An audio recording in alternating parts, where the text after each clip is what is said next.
All right. Good morning, everyone. Thank you for joining us for this next edition in our Wild Conversation series. Just, a few housekeeping measures before we get started. This is a webinar and all attendees are on mute.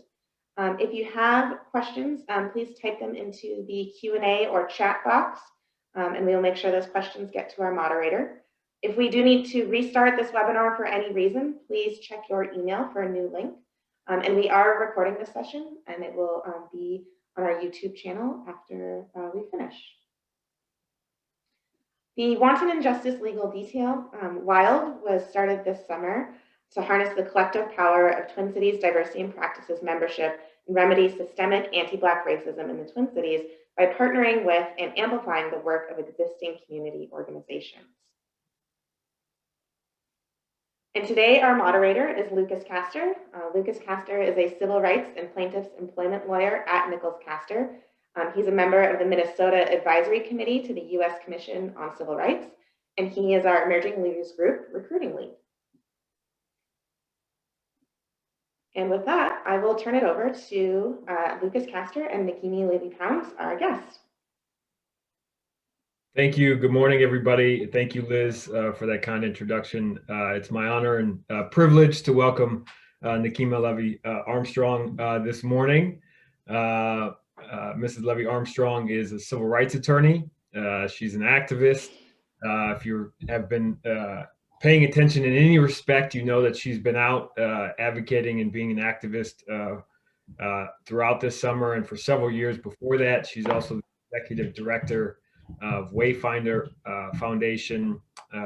She's a former professor at the University of St. Thomas, former president of the NAACP, former chair of the advisory commission that I am now on for the U.S. Commission of Civil Rights. We saw her run for mayor recently, and also the owner of Black Pearl Consulting. As if that wasn't enough, she's also a mother and a husband, or a mother and a wife, I'm sorry. So welcome, Ms. Nekima. We appreciate you showing up today. Thank you. Glad to be here. Good. I wanted to start, we have an hour, a period of time here today, but I wanted to start a little bit and talk about how you got here, about your background, and because you're not originally from Minnesota, and so why you ended up here and why you're so involved now. So can you explain a little bit to us about your background? Sure. So I was born in Jackson, Mississippi, but moved to South Central LA when I was about 8.5 years old. I saw a lot of intersecting issues that impacted my community, which was largely a low-income Black and Brown community. I went off to boarding school in New England when I was 14, went to USC, undergrad and the University of Illinois in Champaign-Urbana for law school. And shortly after law school, I went to work for the Lawyers Committee for civil rights in Washington, D.C., and then got hired at my alma mater, University of Illinois, as a visiting law professor. And then from there, got hired at the University of St. Thomas Law School. And initially, when I was hired at St. Thomas was maybe 2 years old at the time, so it was brand new. We hadn't even moved into the new building yet. But I was really intrigued about being connected to a law school focused on faith and social justice. And when I got hired at St. Thomas, my focus actually was on family law, working with folks who were experiencing domestic violence and high conflict custody cases. And after a couple of years of being in the Twin Cities, I started to pay closer attention to the racial disparities that were in existence here. So initially, when I was brought to the Twin Cities, I was told how progressive, the Twin Cities were, that it's a great place to raise my family.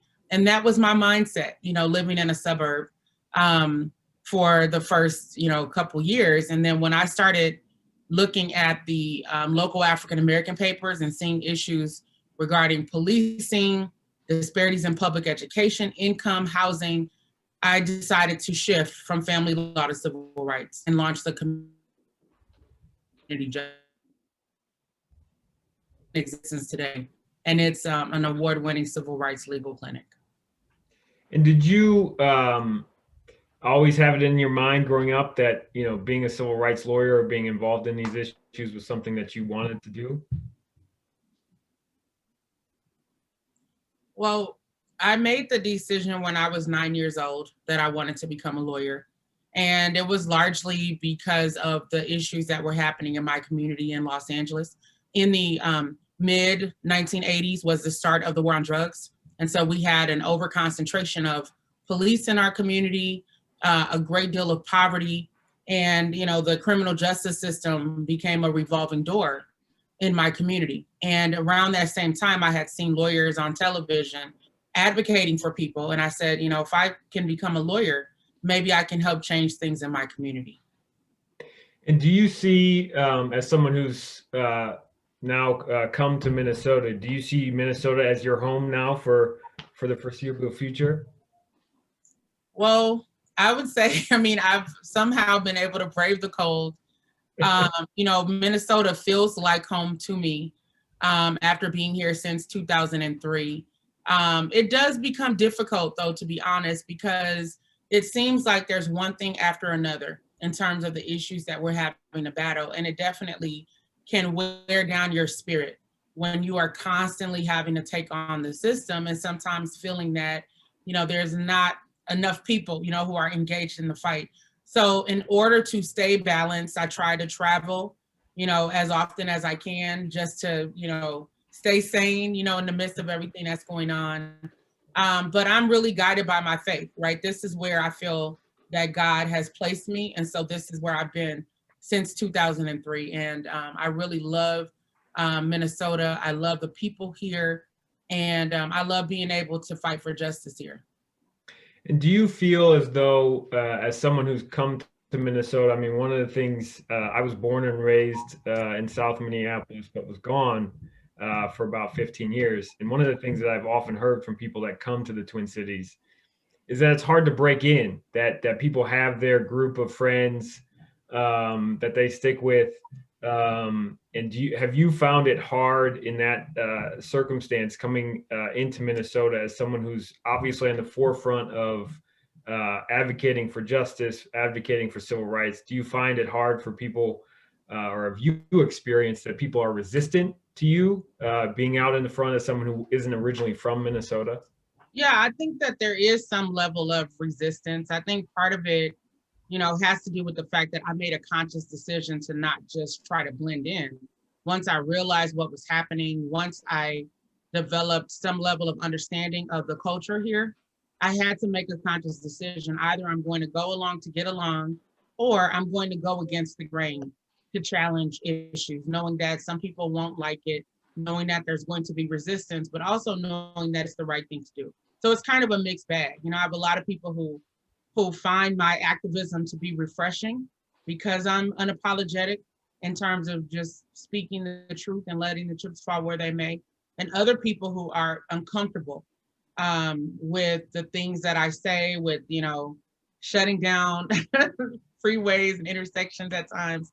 And just for me personally, I think the most important thing is doing what I feel called to do.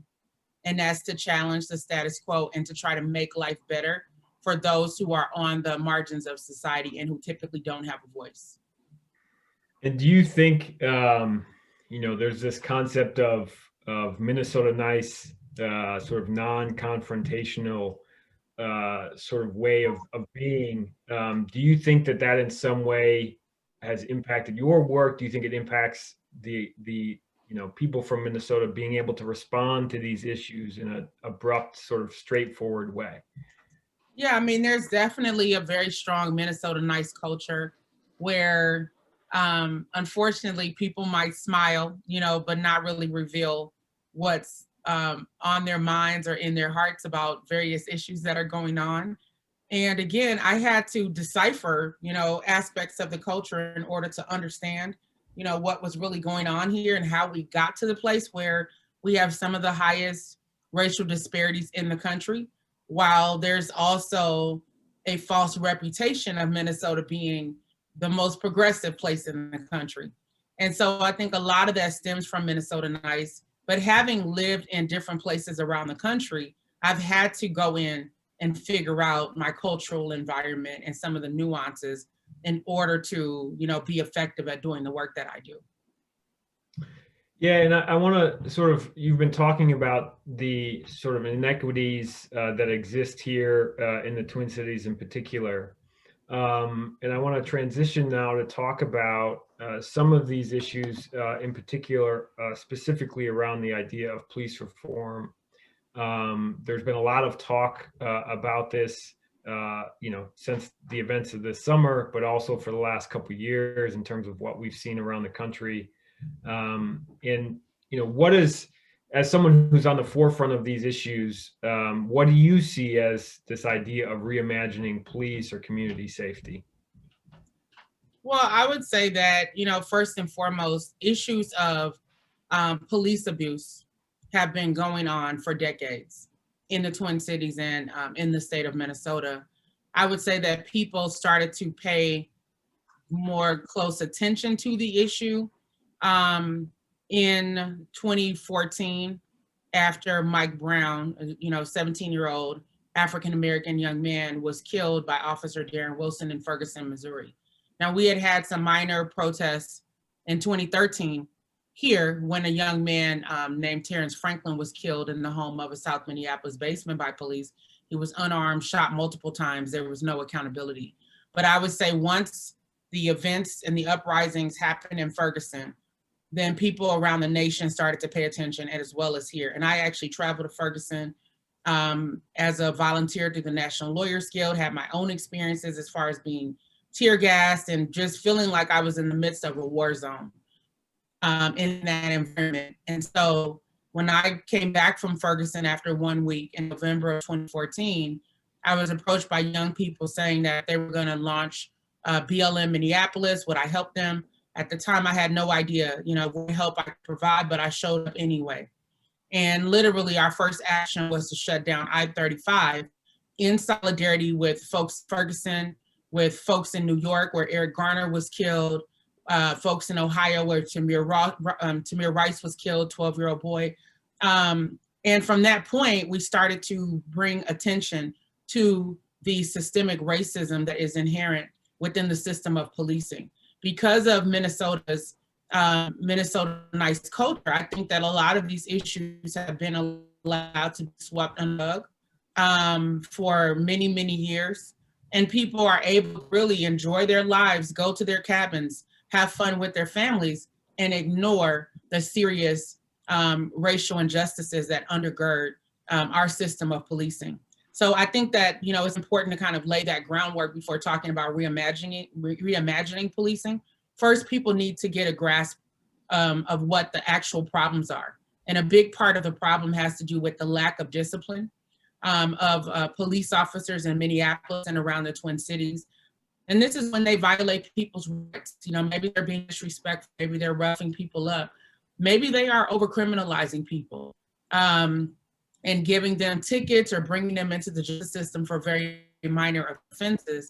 And then, I would say most obvious aspect of this has to do with the police killings.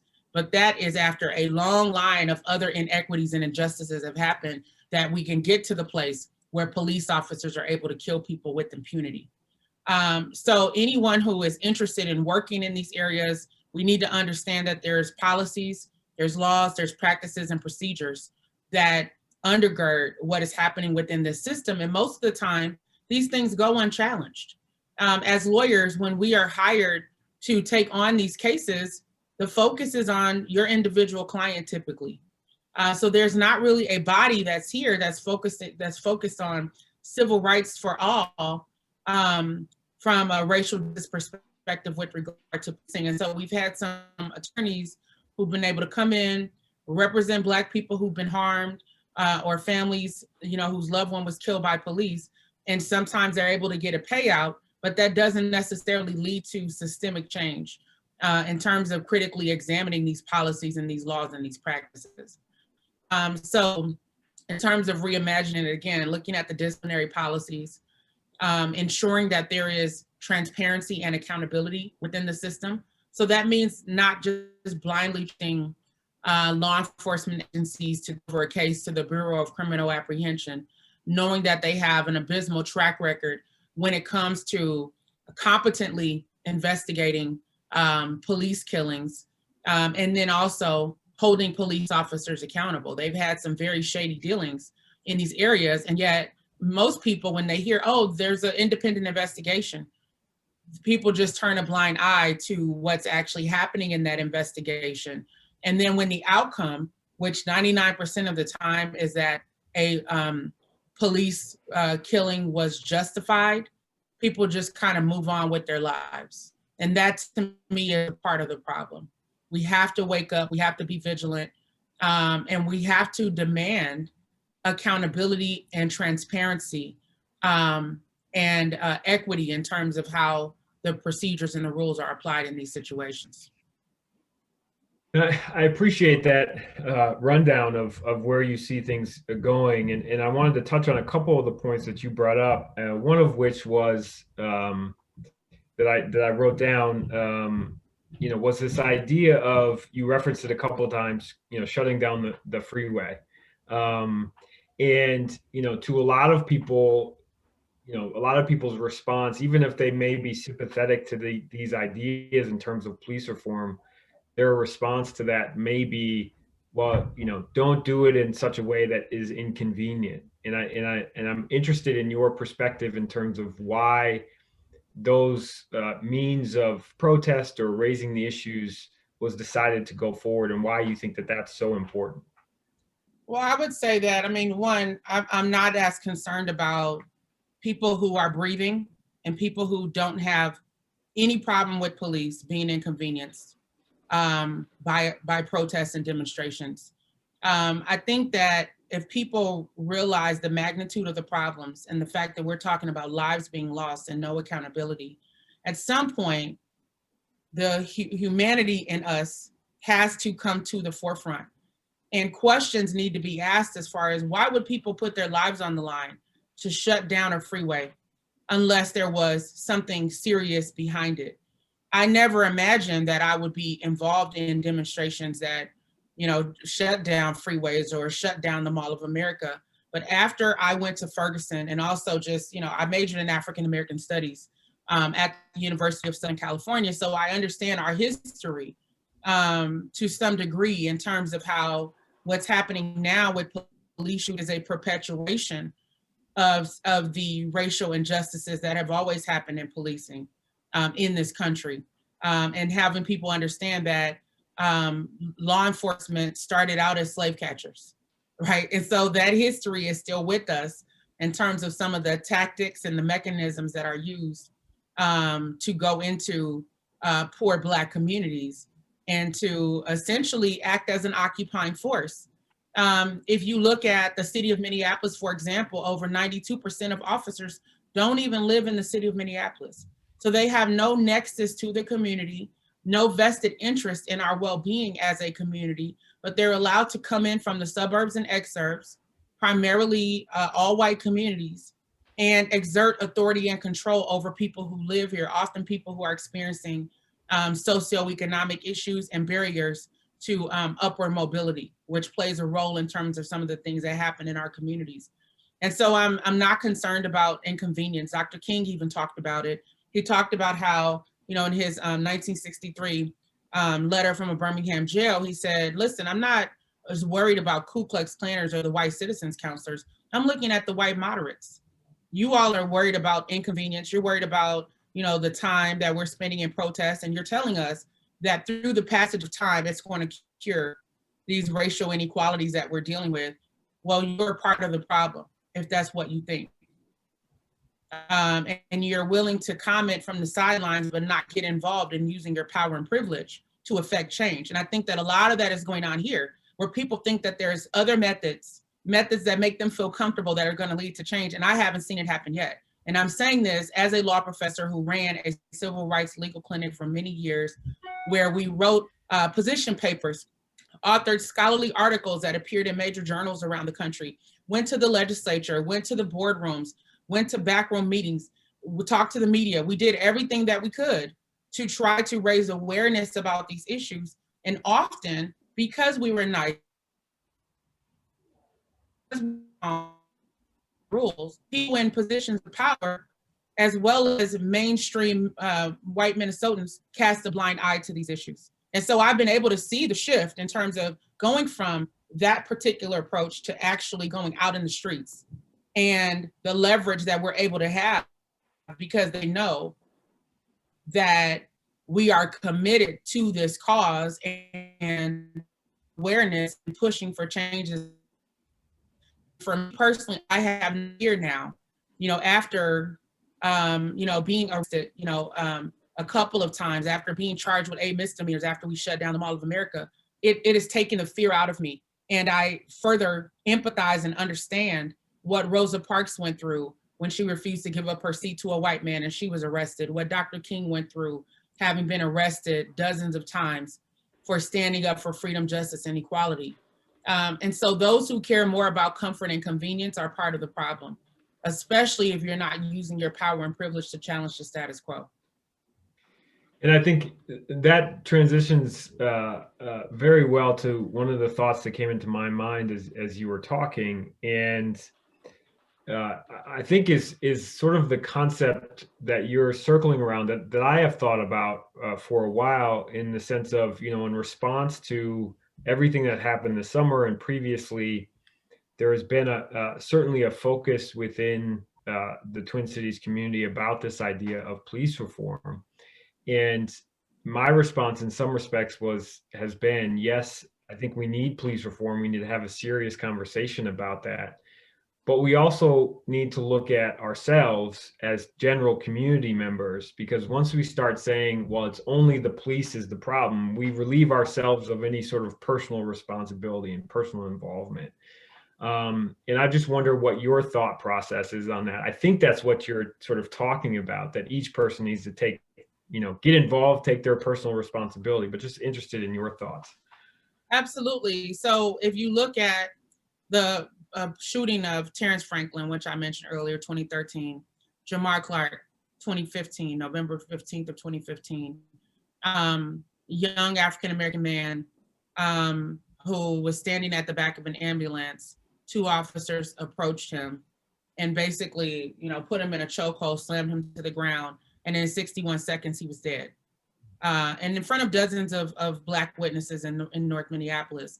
That led to an 18-day occupation outside of the 4th Precinct Police Station. And for many Minnesotans, this was the first time that they had started to pay attention to the issues here. We had so many people from across the Twin Cities and even outstate Minnesota who brought food and supplies and gloves and hot cocoa and blankets and firewood because they knew that something happened that was almost unspeakable in terms of a life being needlessly taken by police that they trusted to protect and serve. And then for a couple years, after Jamar Clark was killed, we had Philando Castile, who was killed in July of 2016. And of course, just horrible circumstances, followed the rules, followed the law, was still killed, no accountability for officers. That still made people feel that this is just an anomaly. This is just one officer's mistake, one bad apple that needs to be rooted out potentially. And then when Justine Damon Rusacek was killed in South Minneapolis in July of 2017, that's when some people began to wake up and to understand this is not just something that happens in North Minneapolis. This is not just something that happens to Black people. This can happen to anyone if we do not rein in our police department and to hold them accountable. So it is everyone's problem. We are the ones who vote for our elected officials. That is the reason I ran for mayor in 2017 on a police accountability platform, because the mayor has a significant amount of authority over the police department. So we vote these people in. We vote in the city council, who for many years have been silent in the face of police shootings and police abuse, quietly settling cases in the tens of millions of dollars. We elect our governor, we elect our legislature. They knock on our doors, they ask for money. So, and we use our tax dollars to fund police officers and their salaries and benefits and pensions. So it is all of our responsibility, but too often we put the burden on those who are most vulnerable within the system and most prone to police abuse to solve these issues. And then when people in those positions actually rise up and speak up, we demonize them. We make the protesters the problem instead of the system that is unfortunately creating police who are allowed to kill with impunity. And then even beyond that, allowed to over criminalize people who already have challenges from a socioeconomic perspective. Like, how can we say we're humane in a society that allows these things to happen? And one way that we can say that is because of history, right? How many white people, well-intended, church-going white folks, drank out of whites-only water fountains during the Jim Crow era, used whites-only bathrooms, ate at whites-only restaurants, and sent their kids to whites-only schools? They bought into the system and they cast a blind eye to the racial injustices, just as too many are doing today. And I think, there was another thought as you were just talking about that, in terms of the perspective of, in particular, I think a majority or a large percentage of white people. And, one of the things I was just having a conversation with my family about these issues a couple nights ago, and one of the things I said, and I think this is one of the points you were just hitting on, was, there have been people generally who have been talking about these issues for as long as we can remember. Why does it take this extreme for the majorities to start to listen? It shouldn't be that way. My sort of impression was that's something you're saying. Why do we have to get to this point before change actually starts happening? Right? Mm-hmm. Absolutely. Why do you have to watch a video of a white officer with his knee on a black man's neck for 8.5, 9 minutes to be outraged about what's happening within the system? And why did it take George Floyd being killed before actually talking about these issues and caring about these issues and claiming to want to change what's happening? There have been many people killed before George Floyd, some of whom killed on video, some of whom not. And most people just sit silently by and allow it to happen. And to me, that's unconscionable. And so what do you see, one of the other things you touched on was, you talked about how the mayor is part of the structure of governance for the police, specifically in Minneapolis.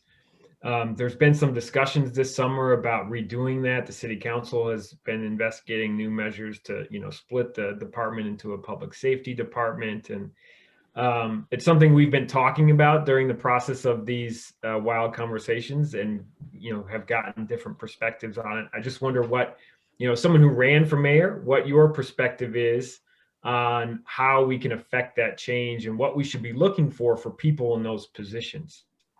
Well, I would say, unfortunately, city council is inept and incompetent as far as addressing policing issues. None of them have a background in studying these issues, even looking at sound policy recommendations for these issues.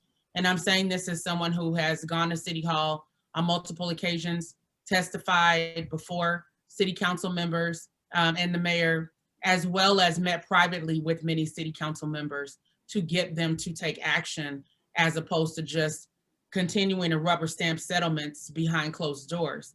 And they have been completely silent the entire time, up until the world was watching Minnesota after George Floyd was killed.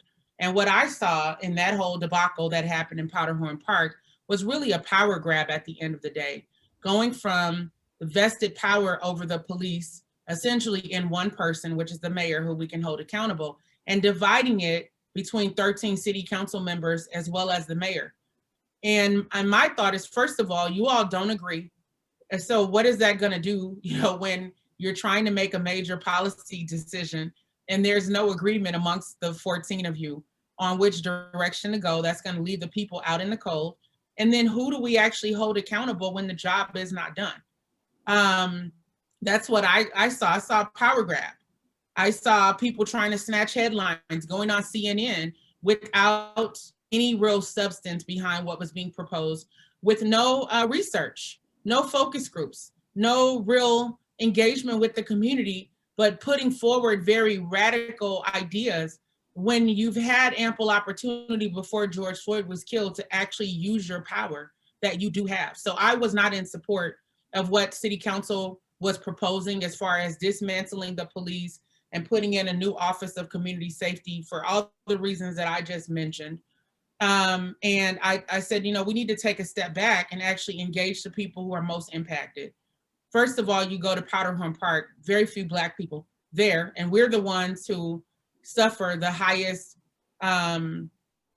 instances of community violence as well as police violence. So why would you bypass that community and go talk to white folks who have largely been silent in the face of these injustices? White people who are liberal, who are progressive, who think they're doing the right thing, but who are, again, reinforcing this notion of Black inferiority when we're being treated as if we're not intelligent enough to engage in these conversations about what we need as a community. So that was the approach that I took, you know, in that situation. I think that the Charter Commission did the right thing in terms of pushing pause on the process and saying, go back and do your homework and get information so that we don't make the situation worse, which is what I think would have happened if City Council had had their way. And you can see from the political pressure, we've had several City Council members announce that they're not running for re-election. And these were some of the main people who were championing, you know, this new proposal. I would say, you know, the first thing they should have done was to get rid of Bob Crow, who, you know, has been the head of the Police Federation for many years, has fomented a lot of the hatred that, you know, exists out there, and demonizing of victims of police shootings, and, you know, has been violent himself, you know, as a police officer. So he had no business being in a leadership position in the way that he was. And so we were saying to mayor and city council members, at a minimum, get rid of Bob Crow, right? I'm glad he's announced his retirement at the end of this month, but it was long overdue. Beyond that, all they need to do is look at the records of officers who've engaged in excessive force, and they need to find a way to get them, you know, off of the police force. They need to also hire within the community and actually put forward pipeline programs to be able to hire people who actually do live in Minneapolis, which would yield a more diverse police force than what we currently have right now. And then we need to redirect some of the resources that are now being used to fund policing. So for example, police officers shouldn't be going out to mental health calls. There have been lots of people with autism and mental health breakdowns who have been killed by police. And this is after family members have warned police, you know, this person is suicidal right now, or they're having a mental health episode and they've wound up dead, which just, it makes absolutely no sense. I think the training needs to be overhauled because too often in Minneapolis, police have a shoot first, ask questions later mentality. And they've been allowed to get away with this for so many years. It's been unchecked power that led to the circumstances that we have. And then beyond that, of course, not being allowed to just pull people over and stop people for very low level offenses. That just doesn't make sense to me. There's a huge waste of resources that are happening when you're disrupting people's daily lives to stop them, to pull them over, to give them citations and to bring them into the system, knowing that, you know, they're likely not going to have adequate legal representation. And then it opens the door to a whole host of other collateral consequences. So we need to look again at the function of police. Police should be used for some of the most extreme and dangerous circumstances, not for the way in which they're used now, which is very disruptive to the lives of people of color and the working poor. And I think, you know, that last point that you were touching on, you know, is something that I have thought about myself for a while. And I'm interested in your perspective. This idea of sort of proactive policing versus reactive policing. And I've heard the response from a lot of people with respect to what you were saying, in that, you know, we need to get past this idea that police should be stopping people from minor offenses in the hopes that there's something else going on. And one of the arguments I have made all the time, as a former criminal defense lawyer, someone who's engaged in these issues, is what we don't see is the other 99 times where somebody's stopped and nothing happens and they're just being harassed. What we hear about is the one time where somebody has something and maybe they have something more, and we use that to justify these other instances where people's civil rights are being violated. And it seems that we're willing, I think in particular, the white majority is willing to say okay to those other 99 people in the name of safety and comfort and control. Essentially, is that kind of what you're getting at? Yeah, that's a big part of it. I mean, when you look at New York with the stop and frisk policy, same thing. They're willing to violate so many people's rights in the hopes of finding something. And thankfully, they're not allowed to, engage in those practices anymore, but it went on for years in the name of safety and comfort. The other thing that I think we need to realize is that all too often police are concentrated in low-income communities of color, and that is ignoring the fact that crime happens in white communities. It happens in suburban communities. It happens in middle class and upper middle class communities. But those folks are essentially able to get away scot-free with their behavior, with running drug and gun rings and supplying guns, into low-income communities of color, because police aren't looking there. Those are their neighbors, family members, friends. They are focusing on Black people as the problem, right? And again, this has its roots in slavery, where you would see the wanted posters of fugitive slaves being criminalized, even though they're inside of a system in which they are being brutalized, being forced to perform labor, backbreaking labor, for the benefit of white people and white families, yet they are the ones who are seen as the problem. So we have a huge crisis in this country in terms of misidentifying the poorest of the poor as being the biggest problem within these systems. And I think, that reminds me of a concept that I remember hearing one time when I attended a speech by Brian Stevenson, who I'm sure you've heard of. And the concept that he was talking about was, proximity. That the reality is a large number of our cities around the country, and in particular Minneapolis, is still incredibly segregated. And like you're saying, it's they don't think that people don't think their neighbor three houses down is doing anything, but somebody in a different county or a different city, it's easy to say they are doing something. And that concept of we need to reshape proximity and make sure that we are close together with everybody. And so from all, ethnic, racial, socioeconomic backgrounds, so that we don't have those views. Do you see that as a solution too?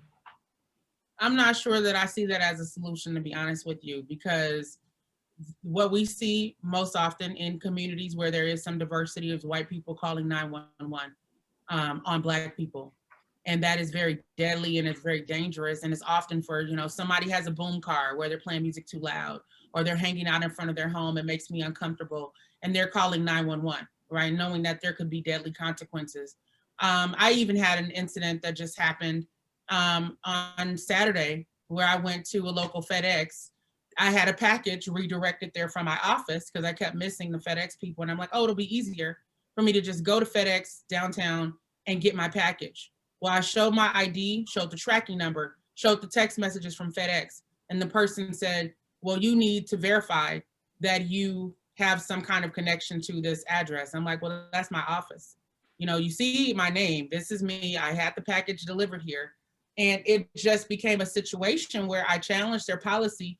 And a young white man who I was dealing with said, I'm calling security on you.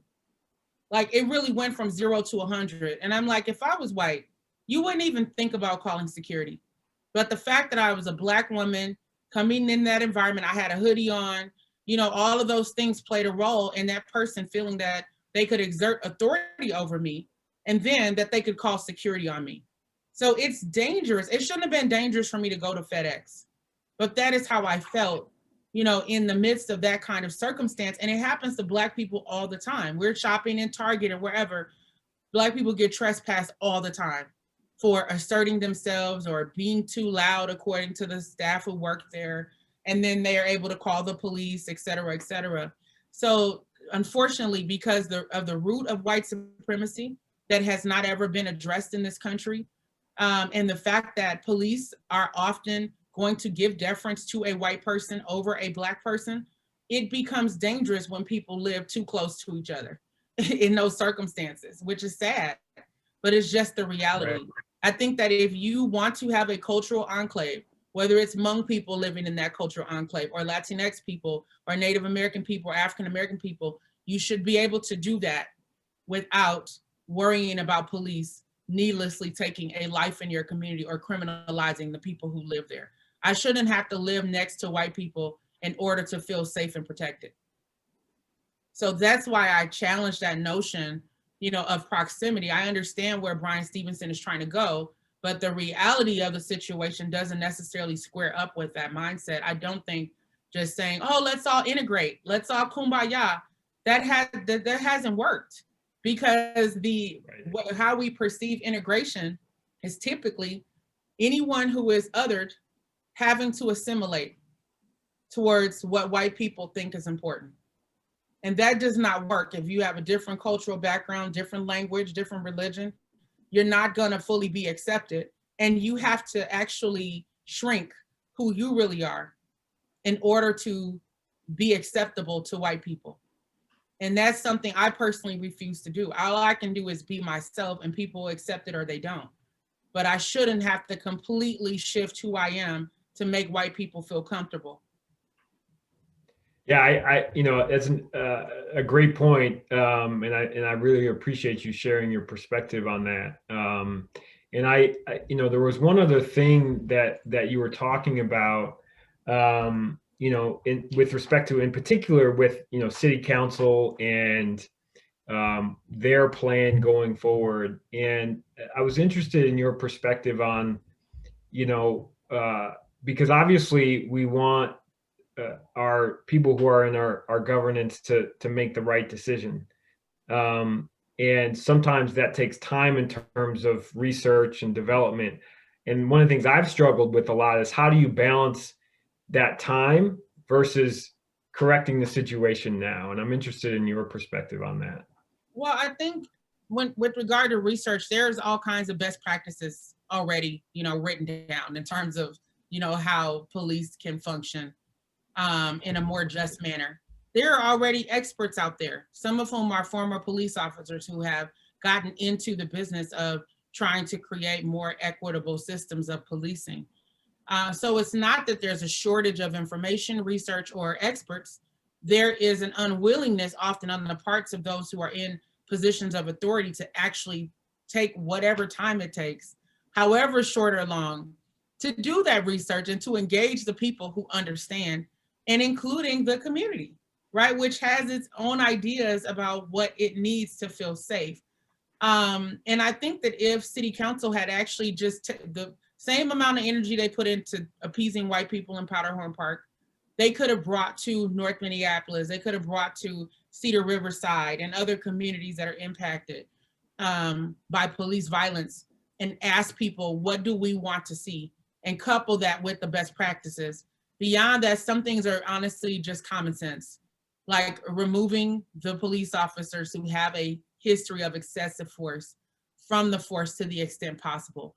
Now, part of why those in government claim that they haven't been able to do that is because of the arbitration rules that make it very difficult for an officer who's been fired to remain fired, right? They're able to challenge it through their unions and then get their jobs back. And some of that goes back to the policing contract that Minneapolis has in place that is extremely pro-police and doesn't have enough balance nor community oversight.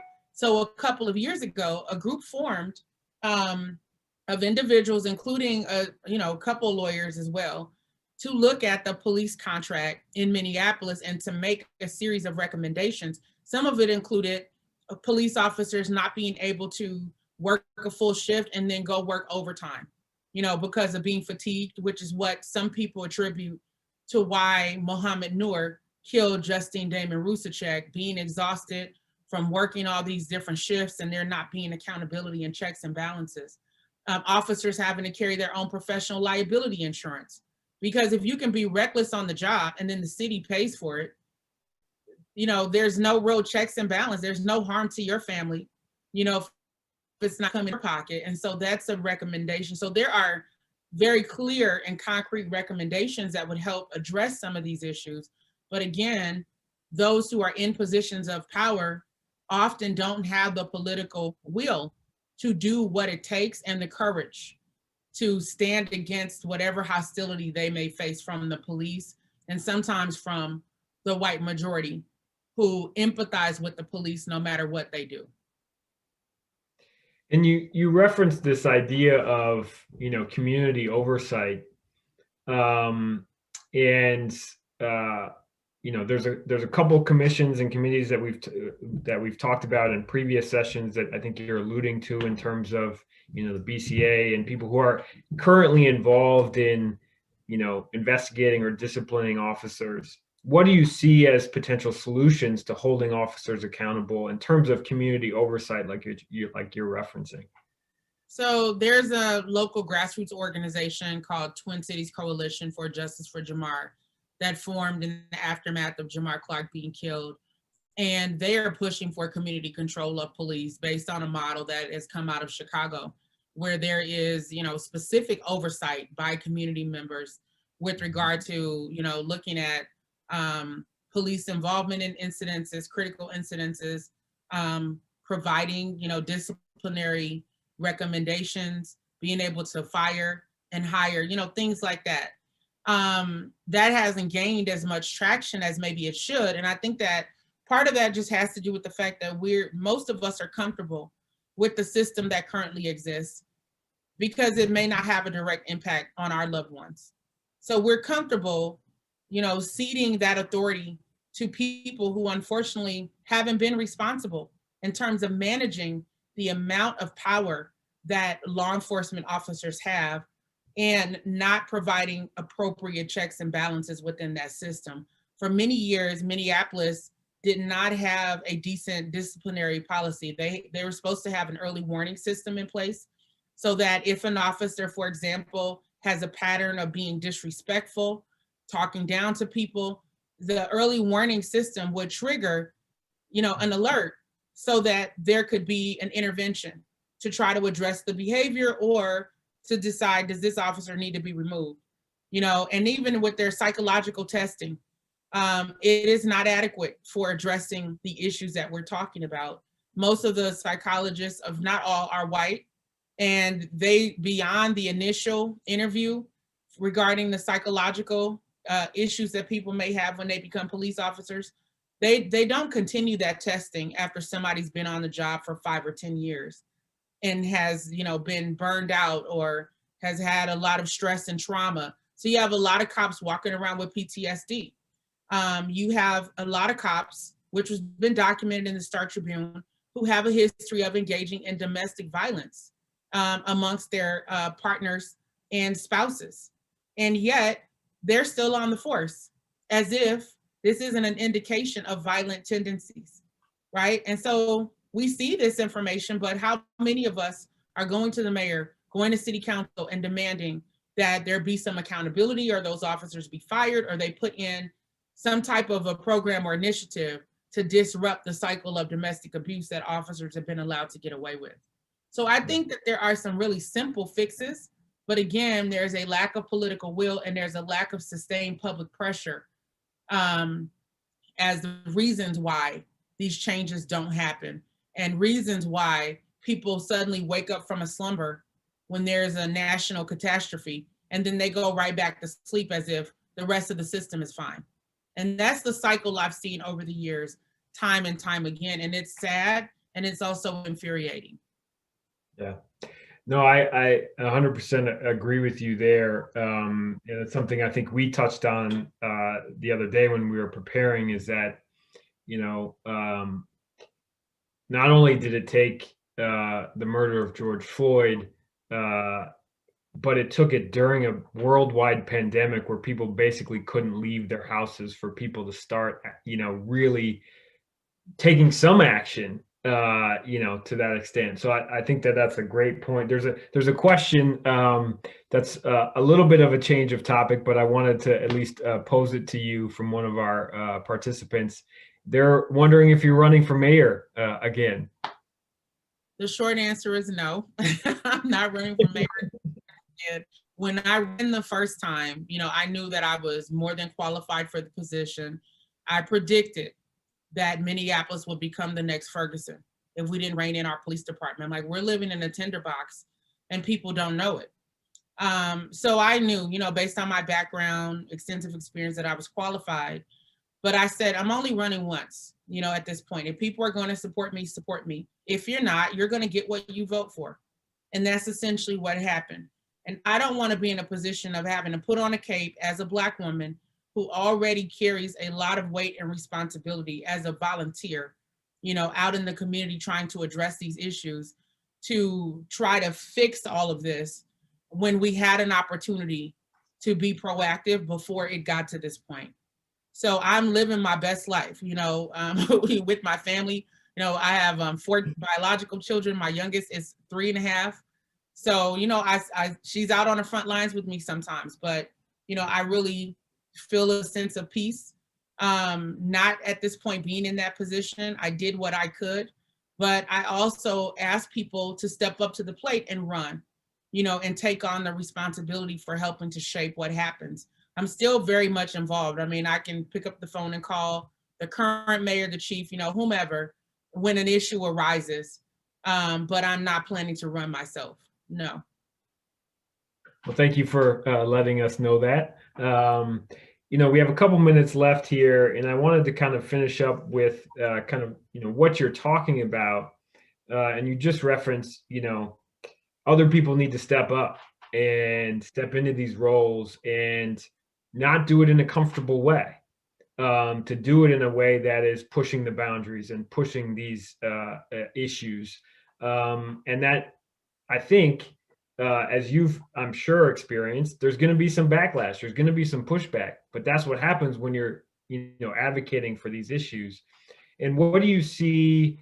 We were talking the other day about, challenging people, essentially, and, getting them, especially us in the legal field, to push our boundaries, to push our comfort zone.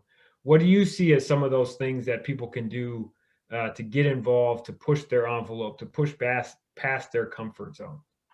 Well, I think that the first step is realizing that you have a comfort zone, right? It may not feel that way because it's just life, and I know from being in the ivory tower of academia how comfortable I was. And I was shaken out of my discomfort when I went to Ferguson. And when I saw what was happening, I mean, snipers on the rooftops of buildings who weren't police, the oath keepers, pointing guns at people, being tear gassed, all of that rocked my world. It made me want to run out of Ferguson, just for fear, stress, all of that. But I saw young people, continuing to get back out there and stand up for a young man who could no longer speak for himself. So that reminded me, like, you have a responsibility, Nekima. You have, access to, education, all these other things. You have to do more. So I had to make it personal and bring history to life, the history I had read about, and come to a deeper understanding of what was my personal responsibility for rolling up my sleeves, getting involved, and getting way outside my comfort zone. It has taken me putting myself in very uncomfortable positions, having to challenge people, lawmakers, angry white folks, complacent white folks. I mean, it's taken a lot, but I lean on my faith in order to be able to persevere. And I would urge lawyers to get involved. I mean, there's so much work to do. And I think given that we live in a Minnesota nice culture, it's easy to stay in a process mode. I don't know how many groups I was in before I got out on the front lines where we're speaking, we're meeting for weeks and months and years and putting agendas together and bringing in people to talk and, laying out what we want to do, but never getting to the doing part, right? And never getting to the part where we're really willing to take a stand and push for the changes and be in the hot seat. you know, in order to do that. So I had to withdraw from a lot of that because I'm like, I can't spend so much of my time just processing, and not ever seeing results. And so as lawyers, we can get stuck in that process mode because we're taught to analyze, we're taught to use logic and reasoning. But at some point, we have to put our intellect, our skills, and our insights to use on behalf of those who are most vulnerable within these systems, right? And we talked about the man who taught Thurgood Marshall, Hamilton Houston, I think is his name, but he talked about, he was a law professor at Howard, and he trained Thurgood Marshall. And he talked about the fact that either a lawyer is an engineer for social change or he's a parasite. And I would say truer words have never been spoken. And so that means we have to look within ourselves and figure out, where are we placing our energy? What are our priorities and values? And what changes are we willing to make in order to affect change within society? Yeah, and I really appreciate that standpoint. It's something again that came up in the conversation I had with my family the other day. Because we were talking about, because people got upset during, we were talking about these issues and people got upset, and I said, part of this conversation is people are going to make mistakes. People are going to do things wrong. If we're so worried about always making mistakes, like you're saying, we're not doing anything. You need to get out and do something and admit when you do make a mistake, because you're going to make a mistake. You're going to do something wrong or say something wrong. The most important part is recognizing when you make a mistake, owning up to it, and figuring out a way to come to a solution, and really, making the effort to, I think that plays a part in what you're saying about Minnesota Nice, not wanting to do or say anything wrong. Mm-hmm. So I really appreciate that perspective. It's something that certainly resonates with me in my personal life, and we're running out of time here. I wish we could keep this conversation going, but I know you have a lot going on. But I just wanted to say a special thank you to you for joining us today. I know you're extremely busy. We appreciate everything that you're doing in the community, and we appreciate you taking the time to speak with us about what you're doing and how we can get involved. So thank you again for taking the time today, Nekima. Thank you for having me. And I'll just say one last thing for those who are listening. Don't be afraid to color outside the lines. I mean, that's just the bottom line. Just make a decision to step up and get outside your comfort zone, and it'll make a world of difference on behalf of those whose voices aren't typically being heard in our society. Great. I love that, coloring outside the lines. I love that. So thank you again, and have a wonderful day, and we'll see you all next time. Thank you. Thank you.